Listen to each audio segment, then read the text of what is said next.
안녕하십니까. 일요 리서치입니다. 리서치입니다. 이거 월요일날 화요일날 자료 나왔던 건가요? 네. 우리 이제 어떻게 보면 제목 갖고 신종팀에 고민 많이 했었는데 현실을 직시하라 네. 그런 내용인데 시장은 하여튼 뭐 항상 예기치 않은 변수 뭐 이런 것들 하면서 이제 항상 이야기 나누지만 자기 강화 과정이 될 때가 두려운데 그렇죠. 그런 상황인지 고민이 됩니다. 하여튼 오늘 다들 일정이 있으니까 좀 빠르게 네. 그 자료들 갖고 얘기합시다. 한국 시장과 관련된 이거 자산 배분 자료다 보니까 한국 시장과 관련된 차트 몇 개만 말씀을 드릴게요. 먼저 14페이지에 있는 차트 보면서 얘기를 좀 드려보면은 글로벌 경기가 굉장히 빠르게 회복을 했었죠. 근데 이제 지난주에 잭슨홀에서 파월 연준 의장이 이 뭐라 그럴까요? 제시했었던 차트 중에 하나예요. 14페이지 오른쪽 밑에 보시면 그렇죠. 다 얘기하는 거예요. 그러니까 리오프닝이 아직 안 됐다라는 거죠. 재화 소비는 팬데믹 이전보다 20%나 높은데 아직 서비스 지출은 뭐 약 7%가 낮다. 그러니까 이거를 좀 확대 해석이나 우리식의 해석은 뭐냐면 지금부터 미국이 더 좋아진다라는 거는 서비스 쪽이어야 된다라는 거잖아요. 그랬을 때에 우리가 하반기 전망에서도 얘기 드렸던 것처럼 뭐냐면 재화 수출은 굉장히 강하게 많이 그러니까 미래 수요를 많이 땡겨왔다라는 얘기를 좀 드리고 싶은 거고, 그러다 보니까 미국이 지금부터 좋아진다고 해서 사실 재화 쪽보다는 서비스이기 때문에 한국이나 동아시아 제조업체들한테는 그렇게 꼭 좋은 뉴스일 것이냐라는 고민이 있는 거죠. 서비스가 늘어나는 거는 다분히 글로벌 공급망 체인에서 재화보다는 떨어지는 이슈이고, 서비스가 좋아졌을 때의 문제는 또 정책적인 스탠스가 굉장히 또 빨라진다는 얘기이기 때문에 좋아지는 것 그대로를 한국에 그대로 받아들이기에는 좀 어렵다라는 거고요. 그래서 왼쪽에 보시면 한국의 수출 증가율을 넌지시 넣어놨는데, 사실 한국의 수출 증가율을 넣어놓으면서 전 세계 EPS도 같이 넣어놨어요. 그래서 전 세계도 동일하게 이익의 증가율이 꺾여 내려가는 사이클에 직면해 있다라는 부분이라서, 여기서 이제 다들 기대하는 게 뭐냐면 미국이나 선진국이 이제는 서비스업으로 갔을 때, 그렇다면 또 다른 수요 주체자가 나타나 준다면 여기서부터 시장의 뷰는 좀 갈릴 것 같아요. 그래서 좀 차트를 넘겨서 41페이지로 가면, 그러다 보니까 시장에서 굉장히 신경 써서 보는 쪽이 중국입니다. 그럴 수밖에 없는 게, 자, 미국의 이제 재화는 굉장히 소위 말해서 다 땡겨왔고 지금부터 좋아지는 거는 서비스인데, 그렇다면 중국이 이제부터 소화해주면 되잖아, 이런 얘기가 나올 수 있거든요.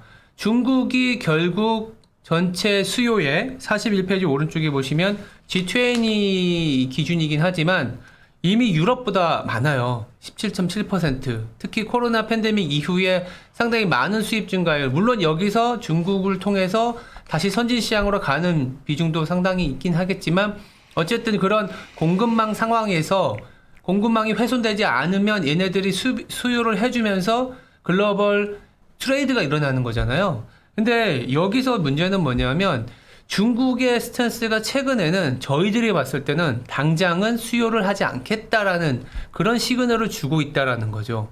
그러면 미국의 소비가 좋아지더라도 서비스업 중심이고, 이머징이나 이런 유럽이 소비가 좋아지려면 결국 중국의 수요가 중요한데, 42페이지에 보시면 이미 중국 같은 경우에는 오른쪽 밑에 보시면 사회 융자 총액이라 그래서, 아마 차트가 다음 차트로 좀 넘어가면 좋을 것 같은데, 이미 이 연초부터 계속 조여왔었던 긴축 스탠스로 인해서 우리가 남아있는 하반기 때의 모습은 아시아에서 중국으로 가는 수출액이 조금 떨어질 가능성이 있다라는 선행지표가 있습니다. 그리고 좀 조심스럽지만 그 위에 보시면 비중 자체가 IC, 즉 반도체를 비롯한 IT 제품도 하반기 내내 어쩌면 좀 수요가 떨어질 가능성도 있는 거죠. 물론 이제 매크로 지표고 단순히 신용 차트, 즉 크레딧 차트이기 때문에 반드시 이러한 수요가 나타날 가능성을 얘기하는 건 아니지만, 사유자 총액이 이 어떤 의미에서 이게 말 그대로 선행성이 소시얼 있다는 거죠? 파이낸싱이거든요. 그러니까 중국 내에 외화 대출, 국내 대출, M2 하여튼 중국이 관리하고 있는 총 신용이라고 보시면 돼요. 자, 신용이 나간다는 건 뭔 말이냐면 가게든 기업이든 대출을 받았다라는 거는 만약에 건설업체 같은 경우에는 자재를 사서 건물을 만들고 이런 부분이지 않습니까? 그래서 돈이 먼저 선행성이 있다라고 보시면 될 것 같아요. 근데 이 부분들이 이거는 데이터 자체가 이미 찍혀 있는 데이터거든요. 그래서 지금까지는 뭐 좀 괜찮은데 앞으로 우리가 맞닥뜨리는 선행 지표는 다소 조금은 불편한 지표도 있긴 하다. 그리고 최근까지 IT나 반도체 같은 경우에도 굉장히 좋은 수요를 보여주고 있지만 어쩌면 이것도 조금은 고민스러운 시기가 다가오는 거 아니냐라는 거고요. 근데 문제는 여기서 반론은 있어요. 그래, 이런 식으로 내려오다 보니까 최근에 중국 지표가 소위 말해서 부러졌잖아. PMI도 뭐 47.5, 즉 서비스업이긴 하지만 엄청 부러졌기 때문에 이제 중국이 드디어 조금 정책적인 전환을 가져가야 될 타이밍인 것 같아 라는 게 어떻게 보면 여기에서 해석이 달라지는 것 같아요. 좀 좋게 보시는 분들은 중국이 드디어 돌면서 이제 미국이 좀 비쌌던 거 테이퍼링이나 뭐든 금리가 올라가면 상대적으로 싼 이머징, 상대적으로 이제는 수요가 올라올 수 있는 이머징이 될 것이다 라는 콜이 갈 거고, 그게 아니라 중국은 아직은 좀 기다려야 된다라는 쪽이게 되면 전체적인 글로벌 수요가 조금은 둔화될 수 있는 정책적인 변환기와 함께 그렇게 해석을 해야 되지 않겠냐는 건데 저희들은 후자 쪽에 가깝다라고 보시면 될 것 같고요.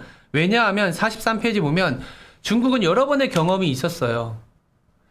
미국의 정책 스탠스에서 자기들이 어떤 수요자로서의 역할을 했을 때 쉽게 그게 수요에 정착이 되지 않았다라는 그런 부분들. 그래서 아마도 아마 저희 이제 중국 담당하는 분이 이제 또 이 자리를 통해서 자기 파트를 자세히 설명하겠지만 당장은 물가도 높고 거기다가 미국의 정책 스탠스를 갖고 가는 상황이기 때문에 빨라야 연말에 가서야 뭔가 경기부양적 스탠스를 내비칠 것이다 라는 게 저희들 스탠스입니다.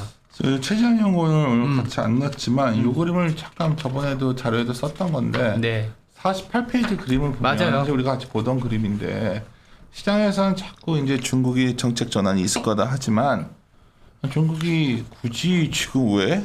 왜냐면 결국은 내년 상반기까지는 디레버진 기간 아니냐는 거죠. 그렇죠. 그런 걸 갖고 가는 상황이고 아주 간단히 50페이지 보시면 물가가 너무 높은 수준에 있기 때문에 이번 주에 나왔던 PPI 생산자 물가 지수도 9.5%가 나와버렸어요. 원래는 9% 정도 봤었는데 이게 뭐 물가 지수 하지만 사실은 이렇게 물가가 높은 상황에서 중국은 정책 스탠스가 전혀 나오지가 않습니다.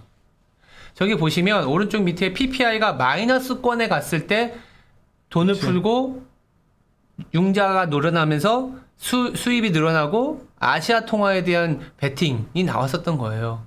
그렇기 때문에 지금 저 PPI가 하다못해 좀 둔화되는 모습이 나와줘야 되는데 그러려면 뭐 YOY 기저효과든 뭐든 내년 한 1분기 2는 좀 지나야 되지 않겠냐라는 거죠. 우리가 이제 아침에도 제가 법인 상대로 얘기할 때 바이비코를 하고 싶어가지고 계속 고민을 하는데 내년 1분기에 이제 반도체 오버서플라이 이슈 플러스 중국 정책 전환이 내년 1분기가 쉽지 않다는 게 이게 참 고민스럽다는 거죠. 예. 최소한 올해 말에 중앙경제공작회의 그리고 3월, 4월에 이제 양회를 거치고 나서 중국의 스탠스를 봐야 되지 않겠냐. 단순히 경제 지표만 보더라도 물가가 좀 잡히는 모습이 나와야 중국은 돌아설 수 있다.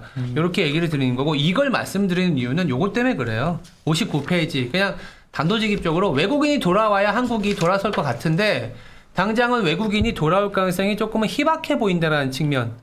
왜냐? 외국인은 이 59페이지 오른쪽에 차트도 넣어놨지만 밸류에이션 갖고 한국 시장 들락날락 하진 않더라고요.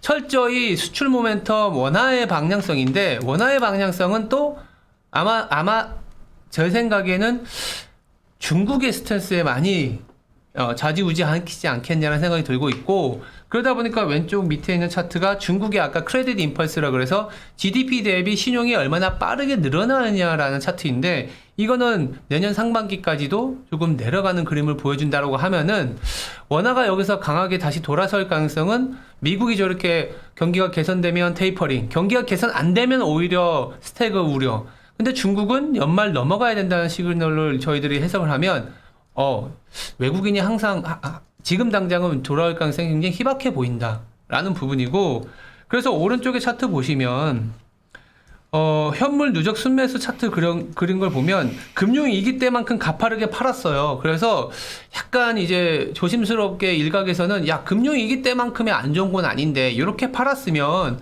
외국인이 돌아올 만도 하잖아. 이런 얘기도 하거든요. 아니요, 그 전 차트이긴 합니다. 근데 수채 원달러 환율이 2010년부터 지금까지 레인지 범위 안에 있는데 1200원 넘어가면은 외국인이 살 가능성도 있을 것 같아요. 수채 1200원이 넘어가면 아 이게 좀 많이 원화가 싸졌다라는 콜을 드릴 수 있는데 그건 약간 지금은 아닌 것 같고 아니면 오히려 1100원 깨고 내려가면 그때는 외국인들이 파는 그런 사이클이었는데 지금은 그 충족 조건도 아닌 것 같아요. 그래서 그러니까 이전과 좀 다른 게 네.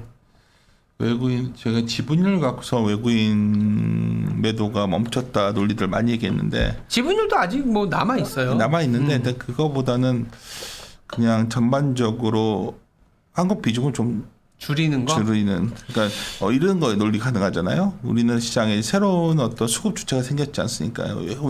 개인들이 많이 사주니까 더 파는 것들. 그러니까 저도 그게 고민인 게 다음 차트인데 저희도 뭐 PT나 이런 거 하면은 여러 번 썼잖아요. 그래서 보시는 분들도 좀 사실 좀 불편한 차트일 수도 있는데 왼쪽에 개인분들, 개인 투자자분들이 물론 이제 지수대의 매물대니까 뭐 그 매수 비중이니까 본인들이 갖고 있는 거하고는 다를 수는 있습니다만 사실상 3,100 이상에서 개인들이 사실 많이 몰려 있는 거죠.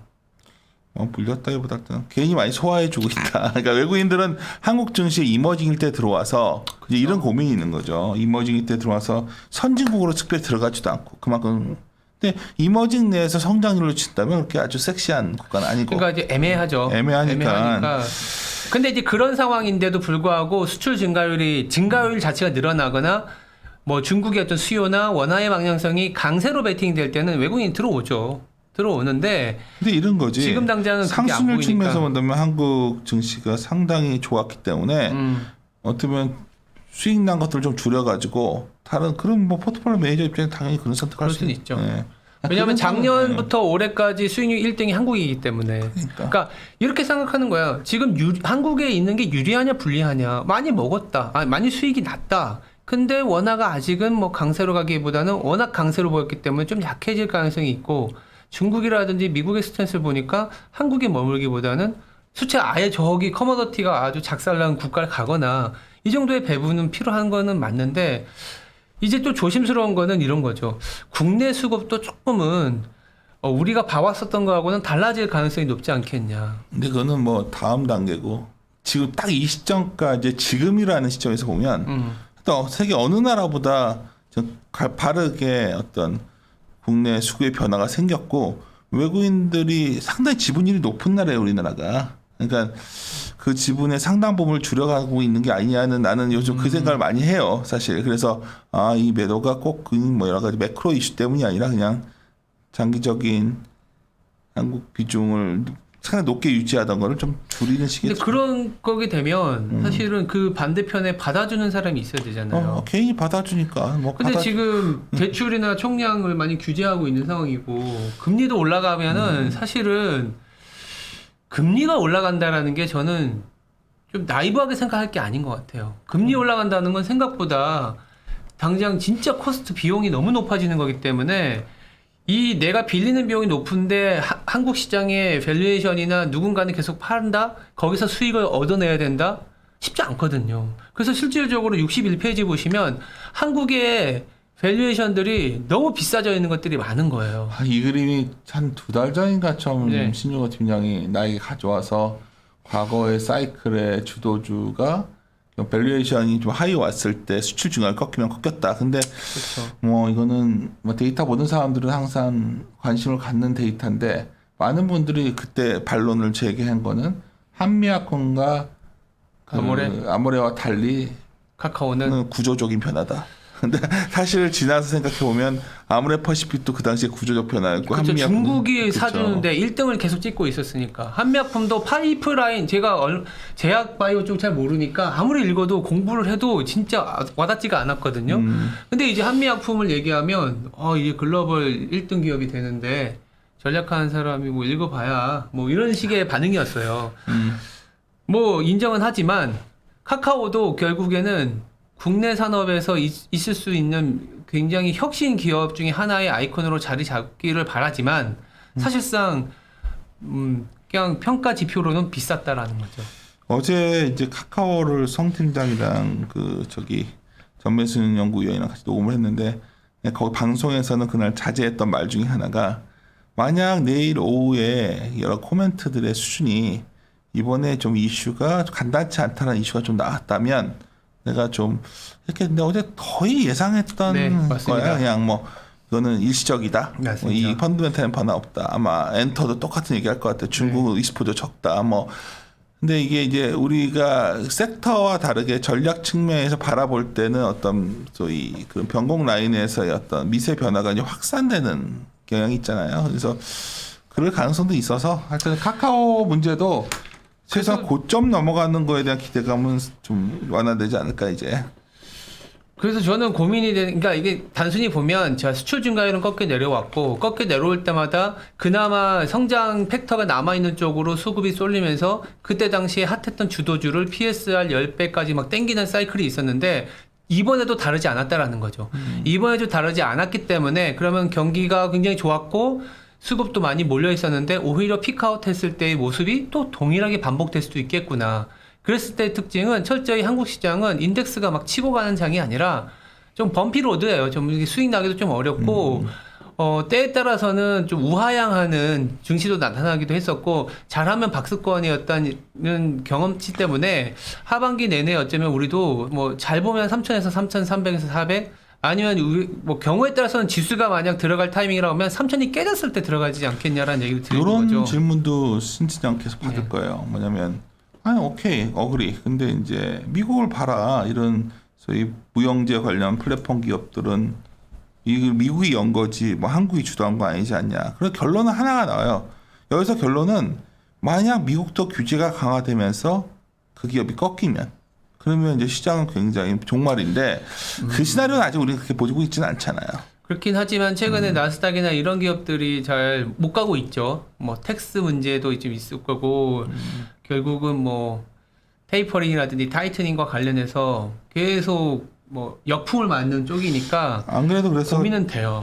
최강력 이코노미스트 좀 오더를 내릴까 했는데 소위 미국도 최근에 약간 그런 게 강화되는 것 같지 않아? 그러니까 저희 자본에 대해서 일단 텍스적으로 이제 자기 자사주에 대한 게 들어갔지만 그거보다 원래 바이든 때 워런 같은 사람들이 발언권이 있으니까 아무래도 지분이 있는 사람들이니까 그리고 이런 기업들에 대한 독과점적 규제 얘기 옛날에 한번 다뤘었잖아요. 그렇죠. 근데 뭐 어땠지 거의 그때 2년 기억이 잘 안 나더라고요. 근데 이제 보통 그거를 그려보면은 예전에 이제 마이크로소프트나 아주 옛날에 가면 뭐 그때 영향 없었잖아. 그러니까 당시엔 영향이 없었는데 실제 나중에 이제 뭔가의 트리거가 됐을 때는 그걸 한꺼번에 반영을 하긴 했었어요. 그거 한번 다시 한번 정리 좀 해봐. 알겠습니다. 그리고 62페이지에 그러면 이렇게 과도하게 주도주가 밸류에이션을 받고 나서 조금은 더 이상 밸류를 못 받는 사이클에서는 철저히 대형주보다는 중소형주가 그냥 상반기에서도 말씀드렸고 하반기에서도 말씀드렸고 지금도 말씀드리지만 동일한 것 같아요. 근데 이 수출 증가율이 고점 전후의 이 특징을 보시면은 수출 증가율이 그래도 계속 올라갔을 때는 대형 가치주들이 괜찮았거든요.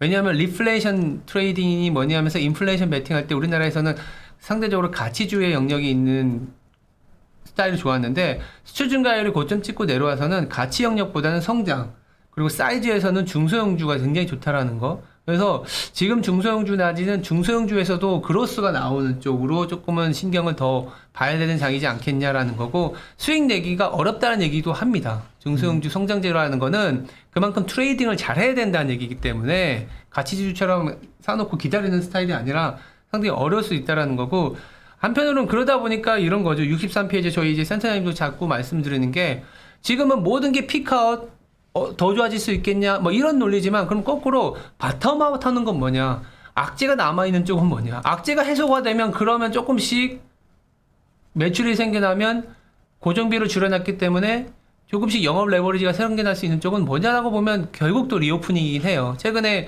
아까 뉴스도 보니까 1차 접종 완료자가 거의 70%가 넘었다고 하더라고요. 2차 도전 30%가 넘어서서 데이터를 그렸을 때보다도 더 빨리 올라가고 있어요. 이게 시간이 다르게 이게 그 백신 접종률이 올라가는 거 보면 물론 미국도 백신 접종률이 늘어나도 확진자 수가 생기는 건 맞지만 위드 코로나라는 정책적인 변화를 가져갈 수 있기 때문에 최소한 악재가 지금의 악재보다는 좀 괜찮아질 수 있는 가능성에 좀 고민을 했으면 그래서 이제 리오프닝 같은 게 차기 주도주의 가능성이 높지 않겠냐. 리오프닝 하면 이제 내가 떠오르는 게 맨날 모니미티보다 두 분 다 계시지만 맨날 항공주 얘기가 제일 첫째고 뭐 하는데 내가 오늘 신 팀장한테랑 그런 공유해왔던 사람들과 어제 좀 만났었잖아 내가. 그것도 그것도 고민인 거야. 지금 왜냐하면 이제 많이 말했던 게 뭐였지? 그러니까 결국 항공주는 숫자가 좀 나오니까 그나마 괜찮고 뭐 여행주, 백화점주, 뭐 편의점주 뭐 이런 것들 했는데 까보기 시작한 거지. 까보기 시작하니까 거기다 화장품 같은 거는 완전 히 중국 리스크. 그건 조금 그렇죠. 그치. 그러니까 철저히 국내에서 매출이 일어날 수 있는 섹터인 것 같아요. 이를테면 의료도 국내 의료. 그렇죠. 그렇지. 막 그런데 그러니까 그 대신 외형이 많이 쭈그러들고 고용비가 많이 적고. 근데 이런 고민한 거지. 내가 이제 얘기를 하다가 근데 네 말은 이제 나보다 비싸니까 네 말은 미국도 한번 흔들릴 수 있다는 얘기 아니야 그러더라고. 그래서 그렇죠. 다 흔들리는 거지 그러면 뭐 그런 게 어딨어 말해서 그거 어떻게 생각해? 그러고 보니까 우리가 그런 논리를 삼아 왔는데 리오프닝 얘기 많이 했었으니까 정다운 퀀트 생각에는 밸류에이션 레벨 보면 하방이 그래도 굳건해 보여요. 뭐 리오프닝이요? 네, 리오프닝들이 그렇게 밸류가 좋을 수가 없잖아 지금 다 그쵸. 고퍼잖아. 고퍼가 그거 얘기를 하는 거야 지금. 그러니까 64페이지 보면은 이제 종목들 고퍼에서 그렇죠. 저퍼로 가는 타임이냐 지금이 간단하게. 넣어놨는데 저는 리오프닝에 대해서 딱 두 가지 고민이 드는 게 하나는 뭐 이제 비슷한 건데 많이 올라와 있다는 거. 그치 그걸. 두 번째는 이제 리오프닝이 된다고 했을 때 정말 위드 코로나가 아니라 전면적으로 여행까지 갈 수 있는 19년 같은 리오프닝이냐 이 두 가지가 고민이 되더라고요. 그래서 저는 주로 리오프닝에 대한 얘기를 드릴 때는 생활 밀착형이라든지 아니면은 뭐 조금 여행보다는 어쨌든 좀 가시성이 높은 거. 그러면 먹을 게 없어. 그래서 그러니까 여행이 빠지면 먹을 게 없는 맞아요. 거야. 그래서 보니까- 볼만한 게 강원랜드랑 CGV 두 개였거든요. 그거 너무 조그만 그러니까 것들 이거. 사실 이런 그 아규먼트가 있는 자체가 사실 시장 접근하기가 어렵다는 얘기예요. 내가- 뭐라도 살려는 의지에서는 그렇게 보이지만 사실은 차기 주도주라고 조심스럽게 말씀드린 이유는 어쩌면 변동성이 있다면 그 다음부터 찾아봐야 될 게 이쪽이 아니겠냐는 얘기를 뭐 드리는 거죠. 사실 우리 이료회사나 이렇게 많이 어디 가면 그냥 이료프님 보자 이렇게만 얘기하고 오는데 근데 내가 신중대한테 하나 워낙 오래 했으니까 나도 답답하니까 어제 저녁에 만나서 얘기들도 같이 디스커션하는 뭐 그룹 있잖아. 네. 만나서 얘기하는데 지금까지 뭐 네 의견 날 말하는 거 네 의견 동의하고 뭐 이렇게 하다가 야 근데 진짜 네 말대로 그러니까 거기는 이제 전자가 돌아야 돈다는 논리야 쉽게 말해서. 근데 전자는 그렇죠. 내년 상반 우리 남대정 의원 얘기 들으면 내년 상반기까지 영 재미없는 것 같고 그러면 리오프닝이다 항공 막 얘기했더니 야 근데 또 그 얘기를 하는 거지. 여행을 어떻게 가? 숫자가 그러니까, 내년 상반기까지 안 나와. 안 그러면 나와요. 야 뭐가 그러면 야 뭐야 의류 업종 막 얘기했더니 야 그거 야 다우나 어디 가서 CGV를 그 너무 조그만 가지고 아 그렇긴 하죠. 예. 누가 그걸 갖고 리오프닝 얘기를 해. 그러니까 이것도 사실- 딜레마인 거야. 또. 사실은 조심스러운 거죠. 그러니까 이게 이제 하나의 메인스트림으로 가져가기보다는 그나마 그렇죠. 어떤 컨셉적인 부분인 것 같아요. 나 그래서 오늘 걱정이 뭔지 알아? 아침에 얘기했잖아. 오늘 아침 어서피 플러스 나오면 다 때려.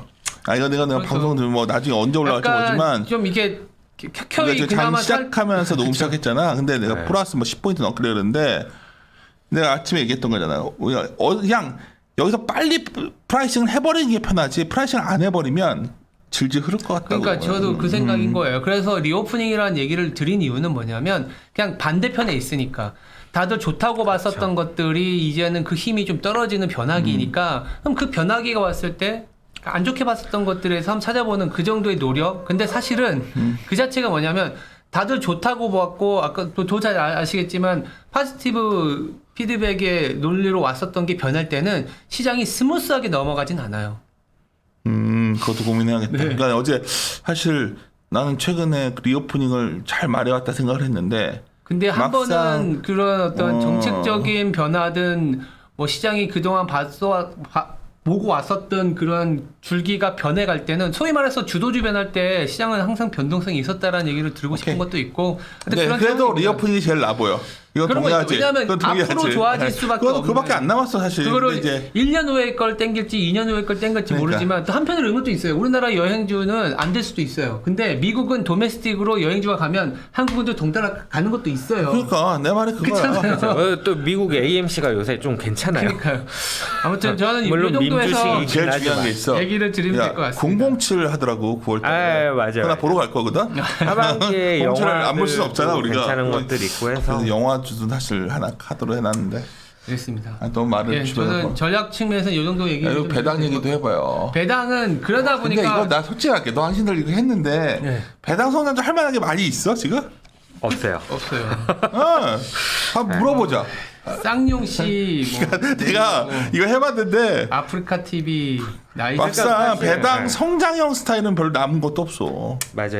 다 올랐어. 맞아. 아니 뭐 다 오른 건 다 올랐죠. 리오프닝 안 좋다고 해도 주가가 다 올라있거든요. 내가 이거 참 이게 요즘 그러니까 주식 좀 하는 사람들 어떻게 어려운 보면 게 이거. 변동성을 줄일 수 있는 스타일로 가자라는 얘기를 하는 거예요. 변동성을 줄일 수 있는 스타일. 그러니까 나는 항상 고민되는 게 사실 우리는 매니저들은 주식을 사야 되잖아. 그렇죠. 그러니까 이렇게 해서 어떻게 이제 리오프닝 비중을 늘리면 시장을 이길 수 있으니까. 뭐 그러니까 그런 건 되는데 왜 개인 투자자 주린이 분들이 이렇게 이런 걸 갖고서 좀 쉬어야 될 때 안 쉬고. 그렇죠. 그러니까 이런 난 이해가 안 가. 솔직히 말해서. BM을 맞춰야 되는 그 상황에서는 BM 맞춰야 되지 어쨌든 않나. 상대적인 평가를 갖고 가지만 저희들이 이 얘기하는 중에서도 아리까리 할 때는 조금 캐시 이지 트래쉬에서 캐시 이지 뭐 다른 쪽으로 가는 방향도 고민해봐야 돼요. 올해 사실 우리가 계속 만약에 현금 비중을 30% 처음 얘기하다가 절대 수익들한테는 아니 뭐 어떤 그런 현금 비중 50% 얘기했는데 우리는 기본적으로 뭐 주식은 50%는 최소 들고 와야 된다는 생각 갖고 있기 때문에 하는데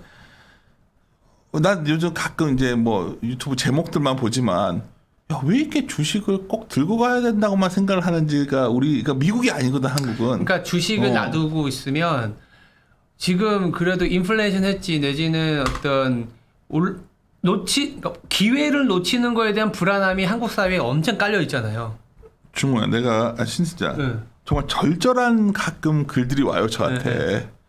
뭐 윤센의 말대로 주식 현금 비중을 30% 유지하고 있음에도 너무 손실이 커져서 내가 이제 당황스러운 거지 나는. 그러니까 이걸 어떻게 전하지? 근데 내가 근데 매일 개인 투자 상담하는 사람은 아니잖아요 지금. 무슨 뭐 점포 영업하는 사람도 아니고 내가. 근데 이제 이게 나 이 코드를 잘 못 맞추겠다는 생각에서 자꾸 나 유튜브 같은 데 안 나가는 건데 또 고민이 뭐냐면 사실 오늘 같은 날이 제일 고민스러워. 아침에 내가 좀 길게 얘기를 했잖아요 신지한테랑.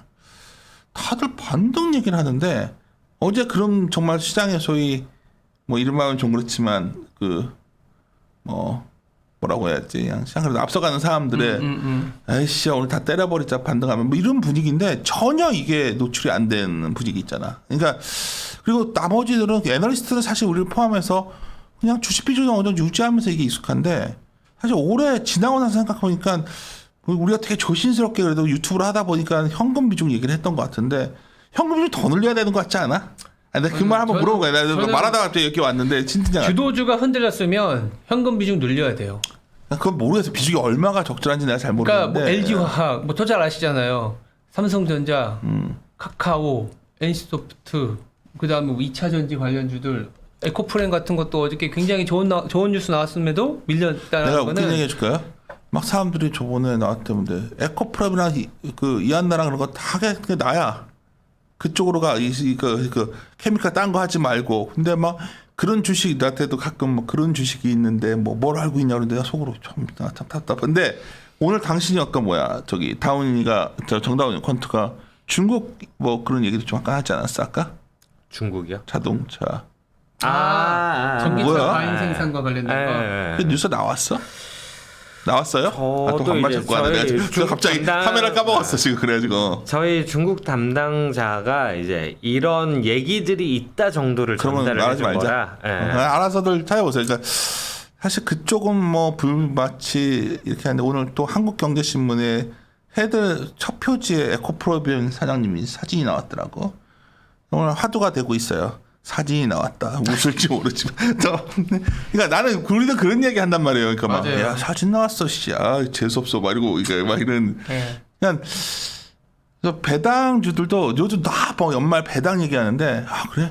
다 뒤져보는 거야 지금 딱 배당이라도 할까 해서 막 뒤져봐다 아씨 이거 할 게 없네. 이런 분위기가 참 이게 주식이 많이 빠진 것 같은데 의외로 또 투자할 대상이 마땅치 않으니까 이게 딜레마인 것 같아요.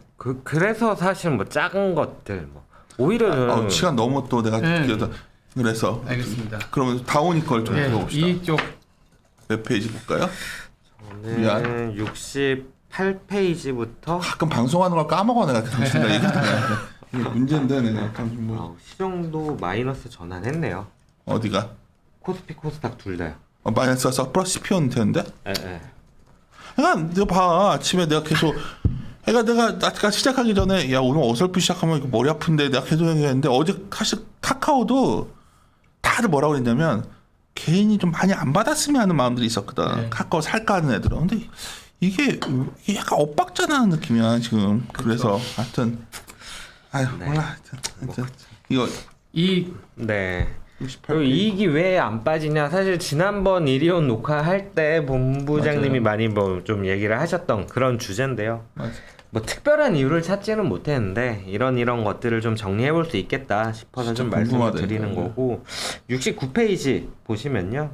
결국 주가가 안 빠져서 그렇다라는 겁니다. 뭐 주가가 올랐을 때 컨센이 먼저 빠지면서 주가가 그 뒤에 빠지는 그런 경우는 없어요. 뭐 차트 보시면은 08년, 09년, 11년, 12년, 17년에서 18년 이런 흐름들을 보면은 컨센은 주가가 빠지는 걸 확인해야 추세적으로 하향이 됩니다. 지금 상황을 생각을 해보면은 상당히 어떻게 보면 좀 순환논리 같은 그런 느낌을 받아요. 그러니까 저희는 이익이 좀 과하다 혹은 하향될 거다라고 생각을 하기 때문에 주가가 높으니까 이익은 아직 못 빼는 거고 이익은 또 주가를 봤을 때는 이익이 아직 높으니 주가는 괜찮아 라고 얘기를 하는 거고 약간은 좀 순환 논리 같은 그런 그림으로 가고 있는 게 아닌가 싶은 거고 저는 이 차트를 보면서 가장 많이 드는 생각이 2018년 그림이랑 되게 비슷하다라는 느낌을 많이 받아요. 예.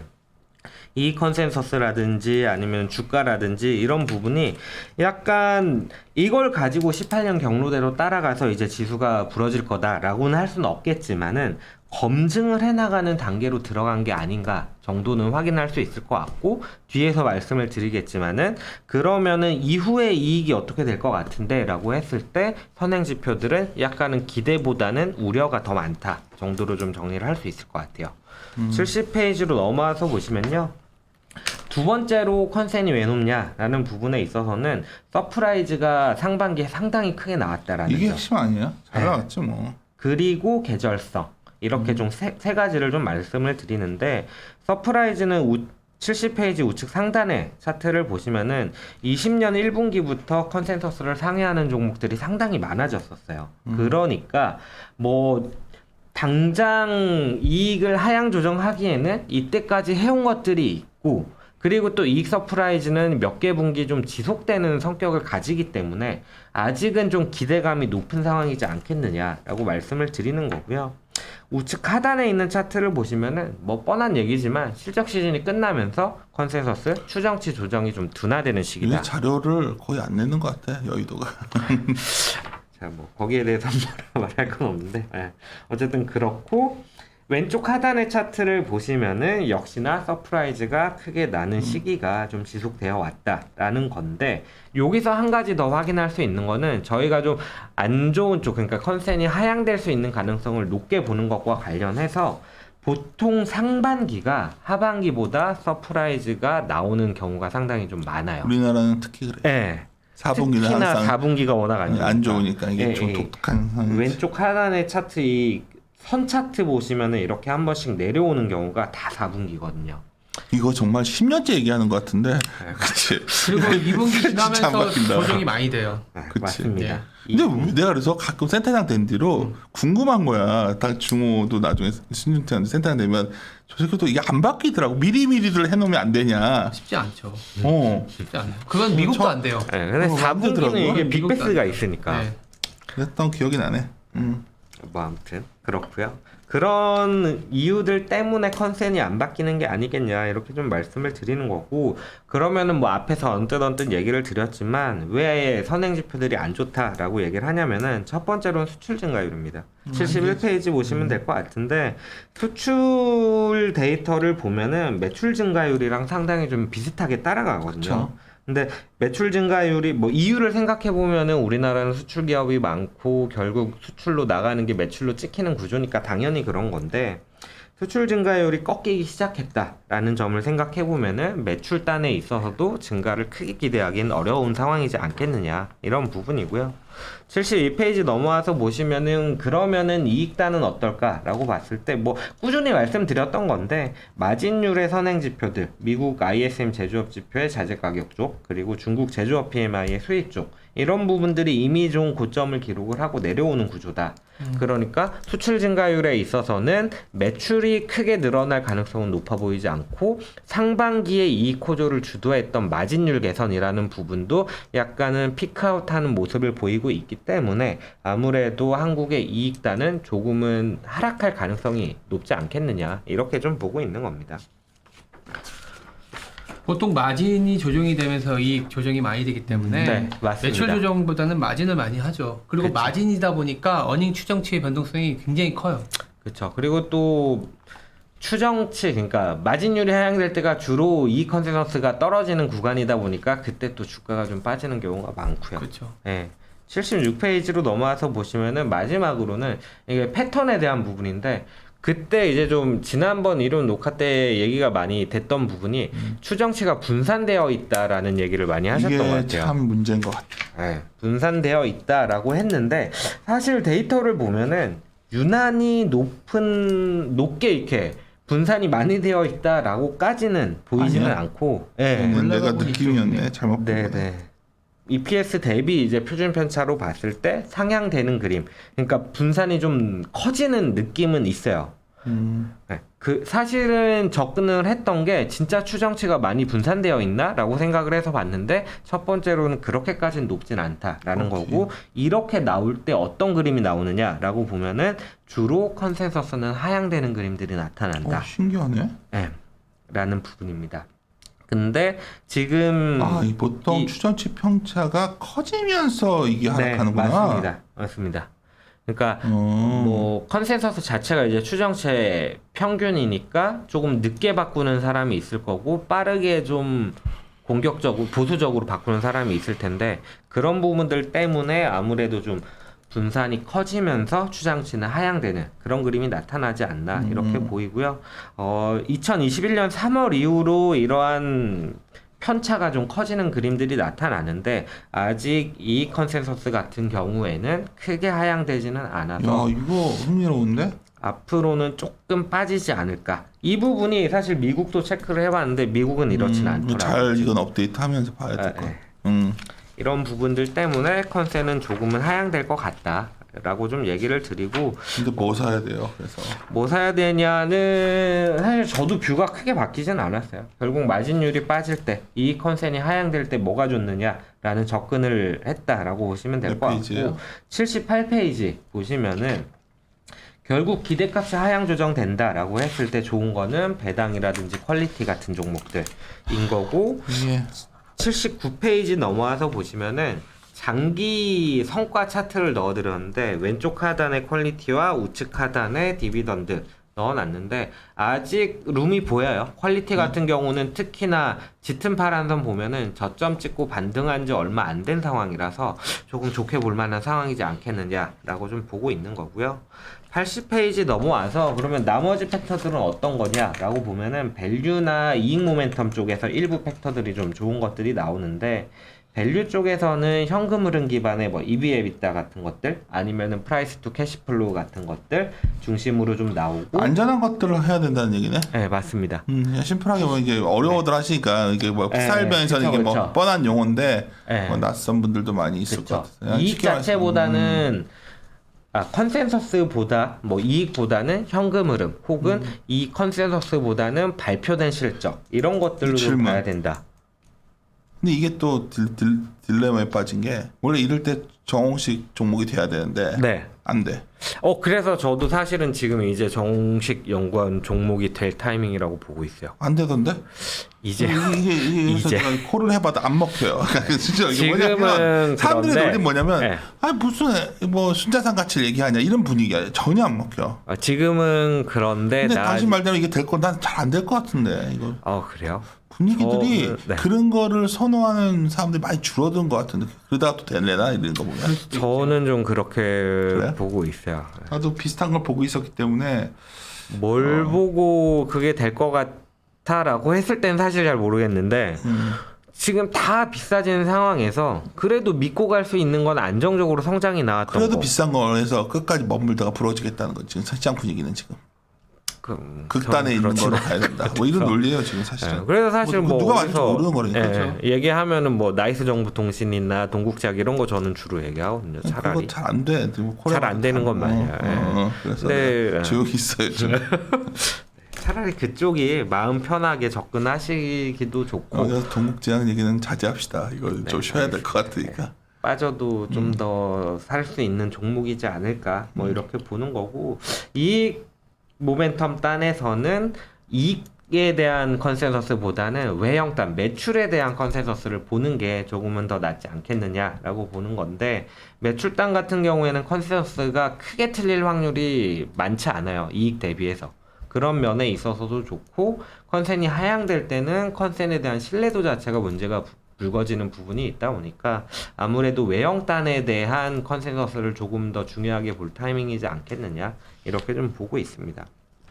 81페이지 보시면은 종목들 좀 넣어놨고요. 근데 약간 배치가 되긴 돼요. 여기서 잘 골라야 될 것 같아. 네, 숏에 보면은 리오프닝이 좀 많고 맞아요. 롱에 보면 뭐 금무석 지금 어려운 게 퀀트로 골라내기도 어려워. 컨트롤 골라내면 맞습니다. 이게 네. 이렇게 막 바뀌는 근데 중이라서 지금 맞습니다. 이거 해도 그리고 잘 안 되고 저거 해도 잘 안 되니까 이번에 가장 문제가 되는 거는 최근에 좋았던 실적을 보였던 게 피크아웃 때문에 좀 주가가 부진한 경우가 있어서 그게 약간은 좀 부담스럽더라고요. 근데 이제 여기서 이제 약간의 정성적인 아이디어가 들어갈 필요는 있는 거죠. 이제 정성 안 들어가면 네. 되게 위험해요. 네. 내가 말하고 싶은 건 지금 네. 그렇게 간단한 장이 아니야. 굉장히 범피로드의 그 상당히 큰 시기여서 네. 그런 그 정도 얘기 드리면 될 것 같고 82페이지는 이제 백테스트 성과를 넣어놓은 거고 83페이지에 미국 시장 얘기 실적에 대한 부분을 좀 넣어드렸는데 밸류 부담은 뭐 꾸준히 얘기를 드려왔으니까 그렇다 치면은 이익단에 있어서도 미국 역시도 서프라이즈를 쭉 기록해오던 시기는 약간은 지난 게 아니냐 이런 얘기를 좀 드리고 싶은 사실 건데 내가 이걸 좀 83페이지 그림을 주목해서 보는 건 미국은 굉장히 이익의 방향성에 주가가 많이 연동돼. 그렇죠. 더. 그렇고 쭉 우상향 해왔던 그림인데 그 탄력이 좀 둔화되는 그림들이 나타날 수 있다라는 측면에서 좀 보시면 될 것 그러니까. 같아요. 네. 다만 이게 서프라이즈 인덱스가 이익 서프라이즈를 설명하냐라고 했을 때 그렇지는 않은데 과거 뭐 한 4개 분기 정도 서프라이즈를 크게 기록할 때는 그 이코노믹 서프라이즈 인덱스도 큰 폭으로 좋아지는 그림들을 보여왔다라는 거고 지금은 그렇지 않기 때문에 이번 뭐 3분기부터는 혹은 그 이후부터는 이익 서프라이즈가 큰 폭으로 기록될 걸로 기대하기는 좀 어려워 보인다라고 좀 말씀을 드리는 겁니다.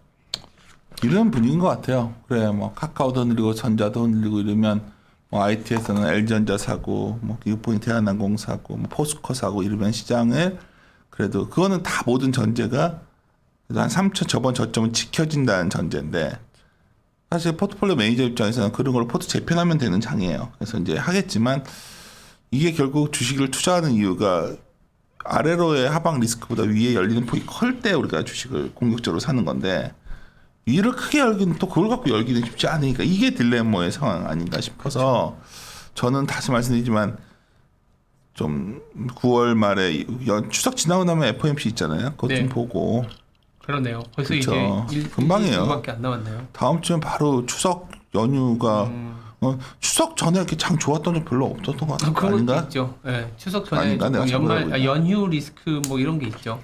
그다음 FMC도 있고 또 10월 초에 전자 가이던스가 좀 전자 가이던스 그날 내놓는 건 아니지만 잠정 나오면서 여러 가지 시나리오가 나올 때 그렇죠. 내년 1분기에 대한 얘기 정도 보고 접근하시는 게 맞다. 그리고 또 문제는 그때 가면 리오프닝 진짜 실적은 안 좋을 거거든. 그렇긴 하죠. 그게 딜레마야 지금.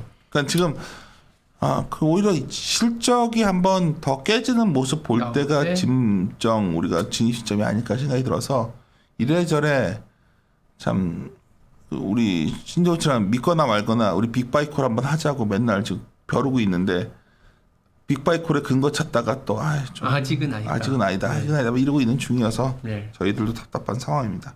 하여튼 오늘 아침에 다들 일정 있는데 급하게 녹음했는데 마무리 짓고 계속 업데이트하면서 네. 시장을 쫓아갑시다. 지금은 뭐 종목 찾기보다는 철저하게 여러 가지 틀을 보는 시장이 숲을 좀 보야 되는 국면 같아서 종목 자료는 올라와도 대로 제가 녹음을 잘 안 해요. 왜냐면 어중간한 바이콜 해봤자 다 일시적이기 때문에. 그래서 그런 것도 이리온 애청자분들은 그것도 좀 감안해 주셨으면 합니다. 뭐 많은 분들은 내가 사서 물려 있는 거 얘기 한마디 더 해줬으면 하겠지만 전체적으로 흔들릴 때는 다 안 되는 거예요. 그럴 때는 뭐 자꾸 그런 거보다는 전체적으로 시장에 내가 지금 뭐 익스포저를 리스크를 어느 정도 해야 되는가가 내 투자의 핵심 이슈가 돼야지 뭐 얼마나 올라갈 걸 고민하는 데보다 얼마나 내가 저번에 내가 3가지 재원이라고 세미나 때마다 다녔던 게 이번에 그때 급락했잖아. 반등하면 현금 비중 좀 반등 시 매도를 고민해야 되는데 매도를 어느 단계 나눠서 할 거냐 아니면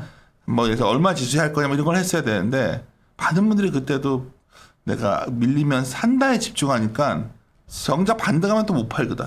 그렇죠. 이게 참 어쩌면 이번에도 또 내가 느꼈던 또 이게 반복되는 어떤 습성들 아닌가. 일단 마무리 짓고 하여튼 주말 잘 고민들 해서 합시다. 예, 마무리 짓도록 하겠습니다. 함께 고민하시죠. 고민하시죠.